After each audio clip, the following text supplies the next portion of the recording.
NCC News reporters are working around the clock across central New York to give us a look at what's happening in this election. Good evening, I'm Carolina Buchek. And I'm Tim Doler. The SI Newhouse School of Public Communications at Syracuse University is working with 10 other partner schools on the Democracy in Action project.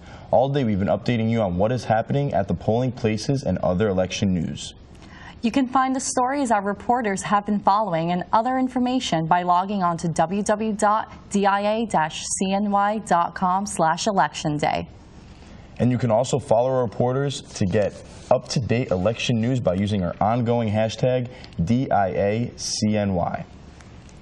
Campaign ads have been flooding our TV sets, but are they really having an impact on voters? NCC News reporter Corey Hale is in Syracuse with more on the story. I spoke with voters on the south side of Syracuse, and most of them we talked to had an unfavorable view about the political ads. At Bellevue Heights Church on the south side of Syracuse, there seems to be a toss-up in deciding which candidate is getting the most votes. I did decide to vote for Dan Maffei. I voted for Ursula.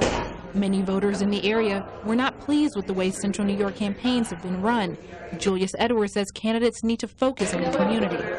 It was less political campaigning and more of attacks. And so certainly you want people to speak to the issues coming out of a recessionary period.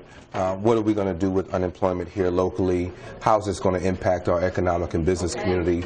Gail Gorman says there were several deciding factors in how she went about not choosing a candidate. Mostly because of the tone of the campaigns of the major parties and also the money spent. Gorman says she doesn't like the way the campaign has been run here in Central New York for the highly contested 24th Congressional District seat. I don't approve of the ads or the tone. Hey Dave, how are you? I'm not happy about it. Other voters like Jennifer Carell say negative campaigning doesn't make a difference. I think going into it, most people have an idea of who they'd like to vote for or which side they'd like to see in them, so I don't think it makes any difference. Regardless of how people are choosing a candidate, the race in Central New York is bringing a lot of voters out to the polls today. Reporting for Democracy in Action, I'm Corey Hale.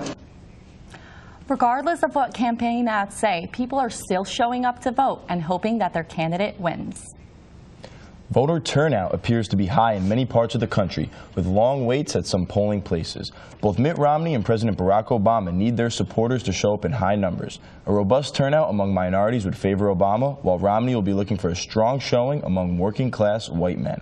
Several storm-ravaged areas of New York and New Jersey and several swing states are reporting heavy turnout. This is a relief for officials in the storm-ravaged areas who feared Superstorm Sandy might keep people from the polls.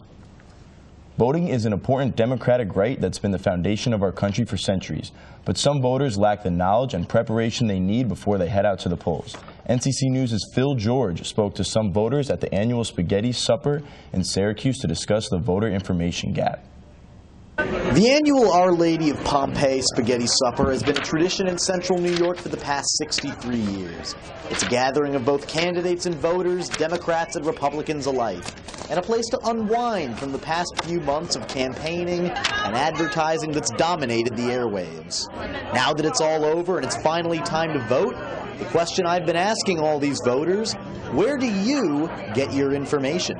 I get most of it on the internet. I look up things and find out what's going on. And sometimes from the paper and television, radio, and also talking with friends and relatives, yes.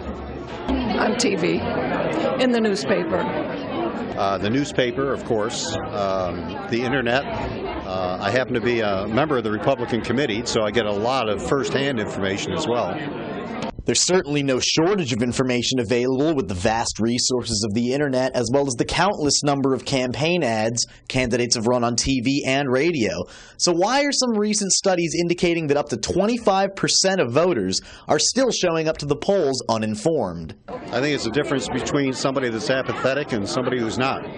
When you're listening to the media, I think you tend to get the media's impression of what really is going on. You're getting their watered-down version. Many older voters cite problems with the younger generation, getting their information solely from non-news sources like Comedy Central, or only listening to negative attack ads, which they say don't accurately communicate the issues that voters should be focusing on.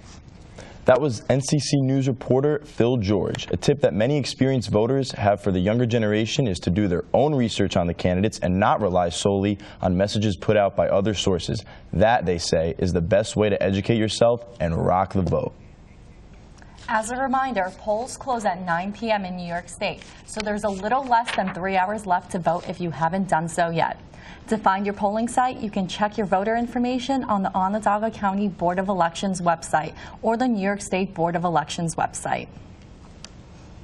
This has been a Democracy in Action update brought to you by NCC News. I'm Carolina Buchek. And I'm Tim Doler. For all the latest news throughout Election Day, visit www.dia-cny.com/electionday.